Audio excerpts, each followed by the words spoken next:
Një ditë pas marrjes së statusit të vendit kandidati ish-kryeministri Sali Berisha përshëndeti vendimin, por nga ana tjetër, sipas tij, kryeministri Edi Rama përdori lajmin pozitiv për të paraqitur gjyqësorin si e keqja që ndalon rrugën e mëtejshme të integrimit, kur në fakt për demokratin e keqja është diku tjetër. Në daljen e tij mediatike për statusin, shfrytëzoi statusin për një revansh ndaj drejtësisë dhe paraqiti drejtësinë shqiptare si balozin e zi, por duhet të them shqiptarëve se janë lidhjet e Edi Ramës polivalente me krimin. Ky është kryebalozi i zi në rrugën tonë drejt Europës. I pyetur nga gazetarët për procedimin penal të kryekomunarit të Lazaratit Dasho Aliko, Berisha ju përgjigj me një teori të tillën se ky veprim erdhi si pasojë e planit për ta inkriminuar atë me trafikantët.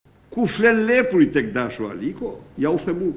Në një takim zhvilluar në Gjirokastër, ku ndër të tjerë ishte edhe zëdhënësi qeverisë Rama për rendin Tahiri. Dasho Alikos i kërkohet të kontaktoj kriminal dhe të informoj ata se do u lihej shtekdalje. Kjo ishte një mënyrë se si të implikoje Dasho Alikon në arratin e kriminalëve. Ish-kryeministri u ndal dhe në reformën territoriale, duke cilësuar si një reformë elektorale që sjell shëmbulltyrën e komunizmit.